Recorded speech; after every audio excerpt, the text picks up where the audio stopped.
मैंने उस इंसान से बहुत प्यार किया था सर, लेकिन सर पता नहीं क्या हुआ। ना तो वो आज मुझे याद करता है और ना मेरी बात सुनता है।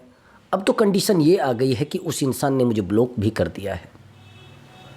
उस इंसान से मेरी बात हुए 3 महीने हो गए हैं।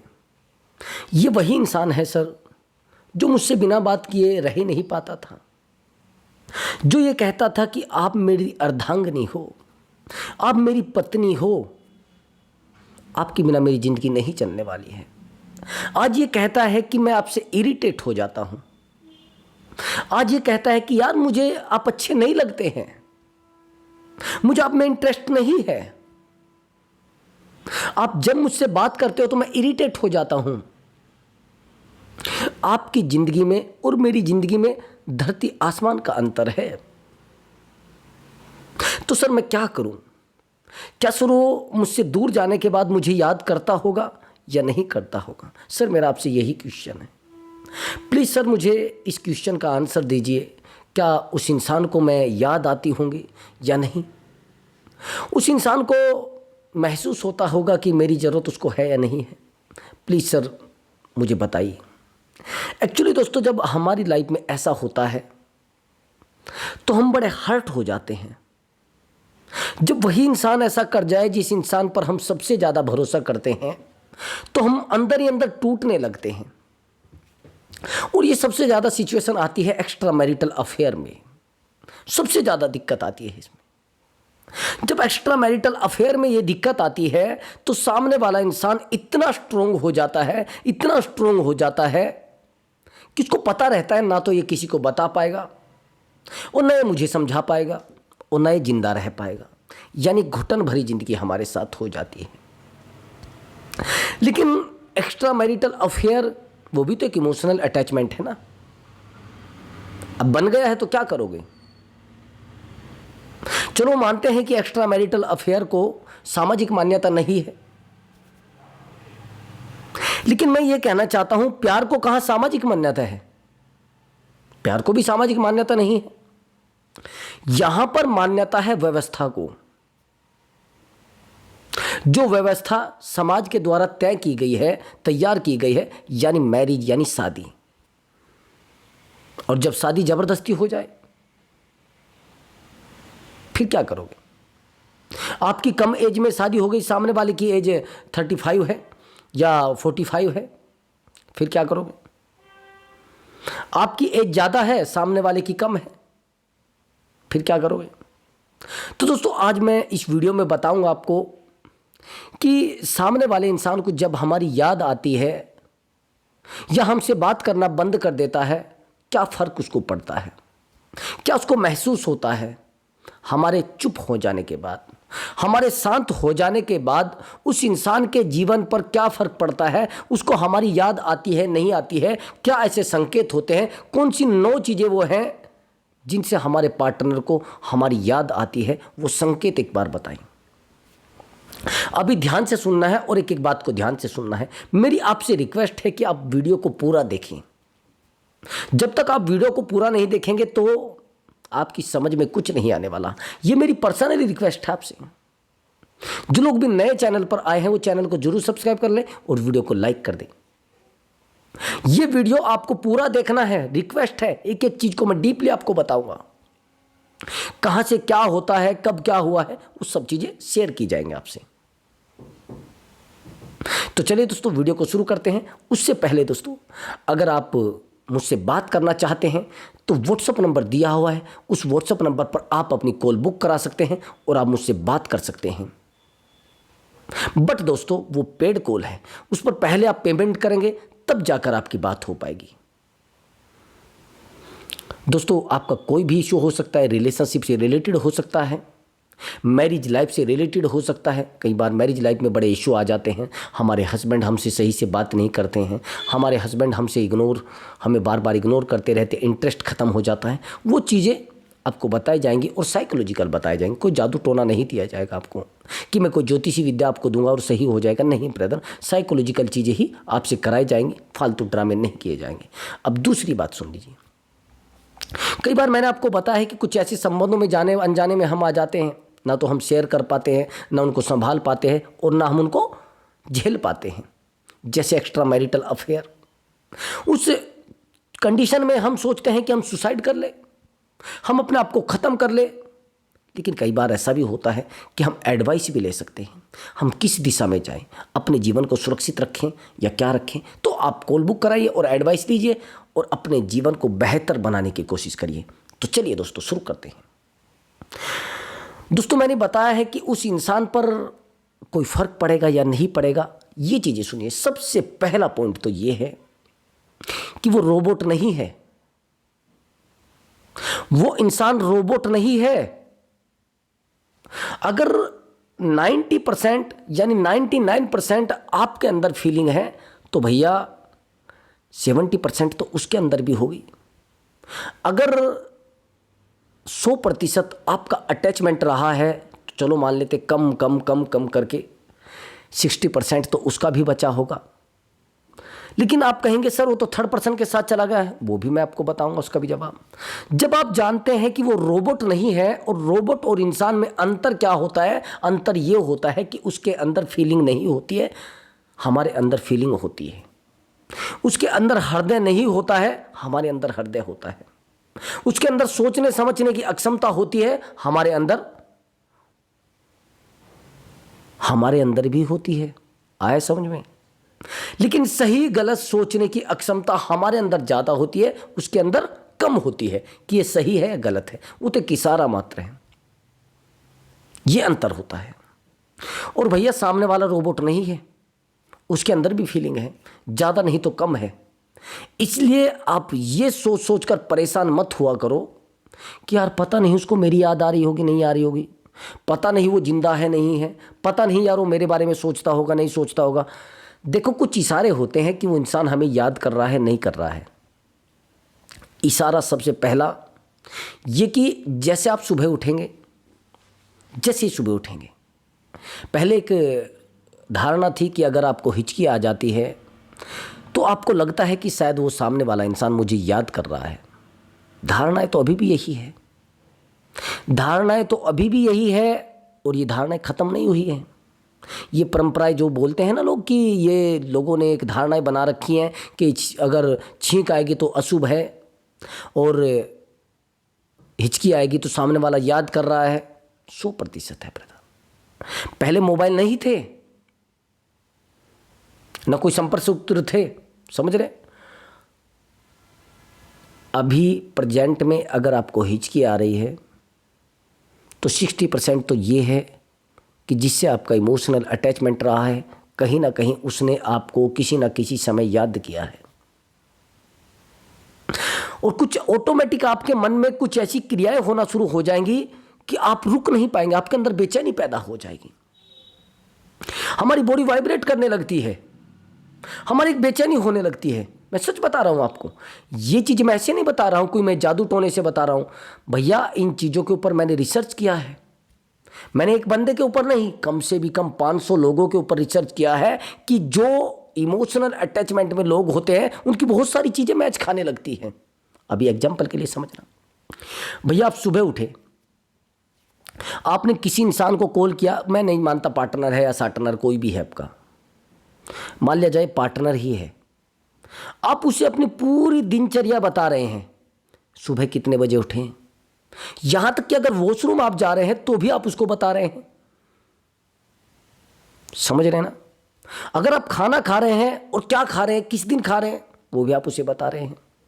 आपने जिम ज्वाइन किया तो भी आप उसको बता रहे हैं, आप जिम छोड़ दिया तो भी आप उसको बता रहे हैं, आपको खाना हजम नहीं आ रहा तो भी आप उसको बता रहे हैं, आपने दवाई कौन सी ली है तो भी आप उसको बता रहे हैं, आपको जुकाम हुआ तो भी आप उसको बता रहे हैं, यहां तक कि अपनी पर्सनल चीज़ें भी आप उसको शेयर करते हैं। मैं वो चीज़ें नहीं कहना चाहता, जैसे लड़कियों की कुछ पर्सनल चीज़ें वो भी शेयर की जाती हैं, आप जानते हैं इन चीज़ों को।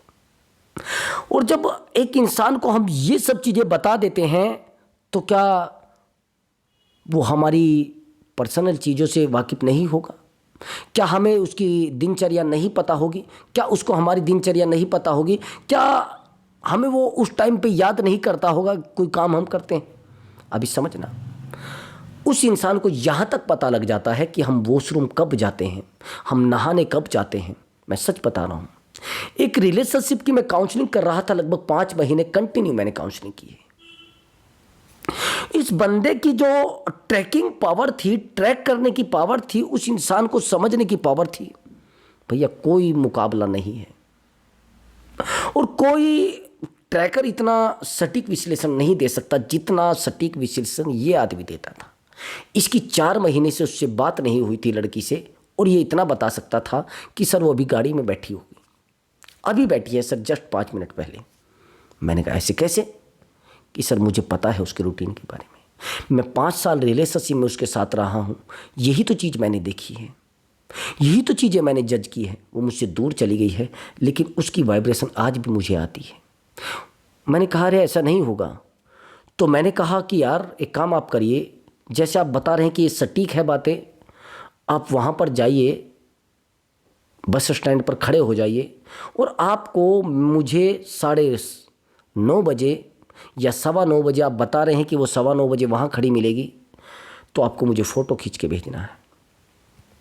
और कमाल की बात यही हुई कि पूरे 9:30 बजे उसने कहा कि सर मैंने बोला था आपको यही होना है। फिर एक्चुअली मैं जिसकी काउंसलिंग कर रहा था ये भी गवर्नमेंट टीचर था, और ये जिससे प्यार करता था वो भी गवर्नमेंट टीचर थी। अब मैंने कहा कि अभी कहाँ होगी वो 10-5 दिन के बाद, कि सर वो आज अपने घर चली जाएगी। मैंने कहा आज वो अपने घर चली जाएगी कि नहीं, वो शाम के 6 बजे की गाड़ी से जाएगी। अरे आप कैसे कह सकते हो? अरे सर नहीं मैं जानता हूँ ऐसा नहीं होता, मुझे पता है, मैं 200% कह सकता हूँ। मैंने कहा ऐसे कैसे? सर पता है मुझे। अब मुझे तो पता था कि इमोशनल अटैचमेंट है, वाइब्रेशन वर्क करती है और सामने वाले इंसान से वो अटैच भी है। तो मैंने शाम को पूछा कि आप जाइए एक बार देख कर आइए सच में, लेकिन जाना हेलमेट लगाकर, उसको शो मत कराना कि मैंने आपको देखा है, ठीक है? उसने देखा 100% 100 के 100% वो लड़की वहीं खड़ी थी और वो घर जाने की तैयारी में बस स्टैंड पर खड़ी थी। इसने कहा देखो सर मैंने आपको बताया था ना। यहाँ तक कि वो किस समय अपने मंगेतर से बात कर रही थी, वो किस समय अपने मंगेतर से बात नहीं कर रही थी, ये जो लड़का है इसकी जो पार्टनर थी उसकी मंगनी हो गई थी, इसीलिए इसने मुझसे काउंसलिंग दी थी। तो चीज़ें लास्ट में ये आ जाती है कि इसको एक एक एक्टिविटी का उसकी पता लग जाता है। फिर मैं उसकी चीज़ों को ट्रैक करने लगा, वो परेशान हो गया। परेशान होने के बाद वो मुझे कहने लगा कि सर आज मेरी ड्यूटी उसी लड़की के साथ लगी है, ये कहता था।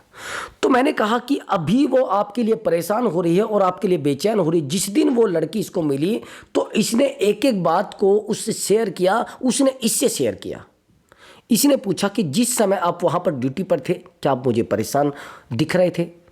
क्या सच में परेशान थे? कि मैं आपकी वजह से परेशान थी, आप मुझे बात नहीं कर रहे थे, आप मुझसे बात नहीं कर रहे थे, आप मेरी तरफ देख नहीं रहे थे, तो मैं बड़ी परेशान थी कि इस इंसान को क्या हुआ। ये इंसान तो कुत्ते की तरह मेरे पीछे दौड़ता था, लेकिन आज इसको हो क्या? आपने जो हरकत की है वो मुझे फील होती थी, मैं उसको हजम नहीं कर पा रही थी, एडजस्ट नहीं कर पा रही थी। ये सबसे बड़ी बात है। अब आप पूछ रहे हैं कि सर ऐसा होता है क्या? हाँ होता है भैया। अब दूसरा पॉइंट सुन लीजिए जो सबसे बेहतर पॉइंट है। एक तो अगर वो इंसान आपको छोड़ने वाला होगा तो आपके अंदर ऑटोमेटिक नेगेटिविटी आ जाएगी। ये संकेत सुन लेना, ये 100 के 100% मैच खाएंगे, 10% का अंतर रहेगा, 90% मैच खाएंगे। अगर आपके रिलेशनशिप में 3rd पर्सन आ गया है तो आपके माइंड को संकेत मिल जाते हैं मेरे भाई। आपके रिलेशनशिप में नेगेटिविटी पैदा होने लगती है, आपका पार्टनर आपसे परेशान होने लगता है, आपका पार्टनर आपसे इरिटेट होने लगता है। आपसे बात करते हो वो बोलेगा अरे यार मुझे आपसे बात नहीं करनी है, जाओ, आप तो बहुत भौंकते हो, आप तो बहुत इरिटेट करते हो, मुझे आपकी बात अच्छी नहीं लगती है। आपके पार्टनर की एक एक हरकत आपको जज होने लगेगी। ऑटोमेटिक आपके मन में शक पैदा हो जाएगा, ऑटोमेटिक आपके माइंड में वाइब्रेशन होने लगेगा कि यार मेरा पार्टनर शायद कहीं ना कहीं गलत है। ये संकेत आपको उस समय आ जाते हैं जिस समय कुछ आपके साथ गलत होने लगता है, आपने देखा होगा अगर आपके जीवन में कुछ गलत हुआ है उससे पहले आपको संकेत मिल गए हैं, सिग्नल मिल जाते हैं। ये जो प्रकृति होती है, ये यूनिवर्स होता है, यानी यूनिवर्स होती है, वो आपको संकेत देती है कि आप संभल जाइए। आपकी लाइफ में कुछ गलत होने वाला है, लेकिन आप नहीं संभलते तो गलती आपकी है। मैं आपको सच बता रहा हूँ, संकेत आपको मिल जाते हैं और ये संकेत इतना डीपली वर्क करते हैं जिनका आपको पता नहीं होता है। इतना डीपली आपको संकेत देते हैं, आपको नहीं पता होता है। जैसे आप एग्जाम्पल के लिए समझना, कुछ लोग जिनके साथ बहुत बुरा होता है तो पहले ही कह देते हैं कि यार हो जाता है जब बुरा, कि मुझे डाउट हो रहा था ऐसा होगा। क्यों भाई? आप कोई भगवान है क्या? आप कोई ज्योतिषी है क्या? आप कोई तांत्रिक है क्या कि आपको पता था? कुछ नहीं। आपको संकेत मिले हैं और वो संकेत आपको शो करा रहे हैं कि हाँ ऐसा हुआ है, हाँ सच में ऐसा होता है। लेकिन कैसे, ये भी तो समझना है ना। अगर आपके साथ ऐसा हुआ है और आपको पहले ही संकेत मिल गए हैं तो आपकी जो मेमोरी है, आपका जो माइंड है, वो बहुत बेहतर ट्रैकर है। अच्छा मुझे एक बात बताइए, ये जो आप आज ट्रैकर लगे हैं, ये जो जीपीएस लगे हैं, गाड़ी में जीपीएस लगा रहे हैं लोग, लोगों के मोबाइलों में जीपीएस लगा रहे हैं, लोगों की लोकेशन ट्रैक कर रहे हैं, कैसे कर रहे हैं, कहाँ से पैदा हुए? जरा मैं आपसे पूछना चाहता हूँ, ये कहीं से आई और आपने सेल खरीद ली, वो बनी बनाई आई है क्या? ऊपर से गिरी है क्या बरसात में? मैं आपसे पूछना चाहता हूँ, ऊपर से गिरी है क्या? वो ऊपर से नहीं गिरी है, वो इंसान के माइंड की उपज है। इंसान ने बनाया है उसको कि किसी भी एंगल से इंसान को ट्रैक किया जाता है, किसी भी एंगल से गाड़ी को ट्रैक किया जाता है। ये तो माइंड ही तो यूज हुआ है, ये कहीं और से किया है। अब एक बात बताइए, जब ये किसी इलेक्ट्रॉनिक यंत्र को ट्रैकर बना सकता है, क्या ये खुद ट्रैक नहीं कर सकता? मुझे आपसे पूछना है भैया, अगर आप किसी को पैसा उधार दे सकते, क्या उस पैसे को आप अपने लिए यूज नहीं कर सकते? कर सकते हैं भैया। इसलिए मैं कहता हूं माइंड एक ट्रैकर होता है। इसलिए मैं कहता हूं कि इमोशनल अटैचमेंट जिससे हो जाता है, हम उसके ट्रैकर बन जाते हैं। ये देखना कैसे। एक्चुअली अभी मैं 2 दिन पहले काउंसलिंग कर रहा था।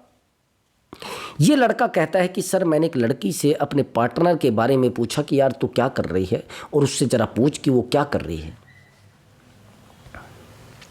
ठीक है, लेकिन सर कमाल की बात है, ये लड़की कसम खा रही है कि मैंने उसको नहीं बताया कि तू क्या कर रही है।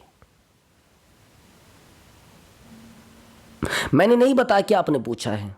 तो मैंने कहा फिर कैसे पता लगा है उसको? कि सर मैं यही तो सोच रहा हूं।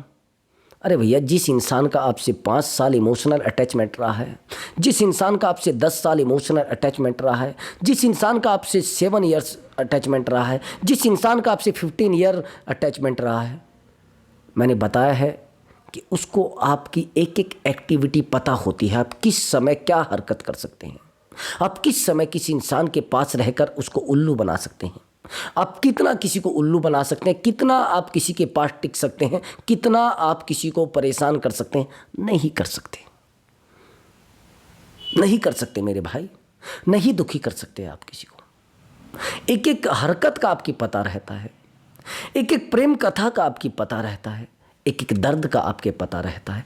कब आपके स्टोन में दर्द होता है, कब आपको दवाई लेनी है, कब आपको क्या करना है, ये सब चीज़ें उसको पता होती है। और फिर आप कह रहे हैं कि हमें कैसे पता लगेगा कि वो इंसान हमें याद कर रहा है? अरे भैया, आपको ही तो सब पता है, इस दुनिया में दूसरे को पता भी नहीं है। अब मैं आपको एक बात बता रहा हूँ, थोड़ी कड़वी बात है। जो चीज़ें मदर फादर नहीं जानते, जो 20 साल तक किसी लड़की को पालते हैं, 25 ईयर तक किसी लड़की को पालते हैं, 30 ईयर तक किसी लड़की को पालते हैं, वो एक बॉयफ्रेंड 1 साल के अंदर उन चीज़ों को उस लड़की से निकलवा लेता है। आया समझ में मैंने क्या बोला है? और एक लफंगा बॉयफ्रेंड, एक बेवकूफ़ बॉयफ्रेंड, वो निकलवा लेता है। जो 20 साल से लड़की नहीं जानती कि ये क्या है क्या नहीं है, वो 10 दिन के अंदर जान लेती है। जिन चीज़ों को माँ बाप जान नहीं पाता किसी के बारे में, उन चीज़ों को एक लड़की आते ही एक बॉयफ्रेंड से सब चीज़ें पूछ लेती है और वो बता भी देता है। कितनी बड़ी बात है। ये क्या है? एक वाइब्रेशन है। ये क्या है? एक ट्रैकर है, माइंड ट्रैकर जिसको बोलते हैं। ये संकेत और इससे ज़्यादा क्या संकेत आपको चाहिए? मैं कोई झूठी तसल्लियाँ नहीं दे रहा हूँ आपको कि मैं झूठी तसल्लियाँ दे रहा हूँ कि मैंने कुछ आपसे कुछ लिया है या मैं झूठ बोलकर आपसे कुछ ले लूँगा। नहीं, कहाँ आप मुझे कुछ दे रहे हैं? वीडियो देख रहे तो मुझे कुछ मिल रहा है, नहीं तो नहीं देखेंगे तो भी काम चल जाएगा। लेकिन मैं आपको वो चीज़ उजागर कर रहा हूँ जो है। मैं कोई बात ये नहीं कर रहा हूँ कि भैया जिन्नात है या भूत है या प्रेत है, नहीं है। मैं नहीं मानता, और मानता हूँ मैं यूनिवर्स को मानता हूँ, मैं मानता हूँ मैं प्रकृति को मानता हूँ, मैं मानता हूँ मैं ईश्वर को मानता हूँ, मैं मानता हूँ तो अध्यात्म को मानता हूँ। कहाँ तक आप अपने आप को हटा पाएंगे? किस देश में अध्यात्म को नहीं माना जाता? किस देश में वाइब्रेशन को नहीं माना जाता? किस देश में यूनिवर्स को नहीं माना जाता? सब जगह माना जाता है। लेकिन मैं पाखंड से दूर हूं, ऐसा समझ में।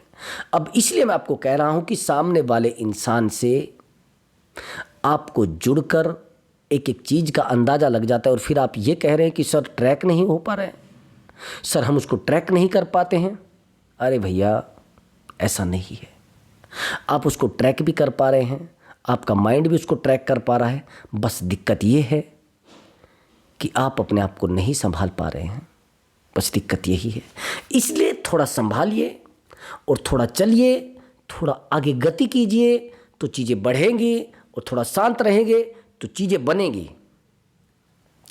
जितना वाइब्रेट आप हो रहे हैं उतना वाइब्रेट सामने वाला भी हो रहा है। अभी मैं काउंसलिंग कर रहा हूँ लगभग 25 डेज से। ये वीकली चार्जेस मुझे पे करते हैं बंदा, बहुत बेहतर बंदा है। और सच में मानना, जिसको बोलते हैं ना देवता, वाकई में ही देवता इंसान है। सच में मान लीजिए, ये देवता इंसान है, वाकई में ही देवता है। इसकी वाइब्रेशन इतनी हैवी है कि सामने वाले तक पहुंच रही है, मुझे पता है। अभी इसको कॉल आया था, मैंने जितने दिन में बताया उतने दिन में इसको कॉल आ गया। जिस बंदे का, जिस महिला का 3 महीने से कॉल मैसेज नहीं आया, अभी इसके पास कॉल आया था। अब ये बताइए इसकी ट्रैकिंग पावर कितनी है, इसकी वाइब्रेशन पावर कितनी है। इसलिए मैं बार बार आपको कह रहा हूँ कि समझिए, और समझने के बाद चीज़ों में काम करिए।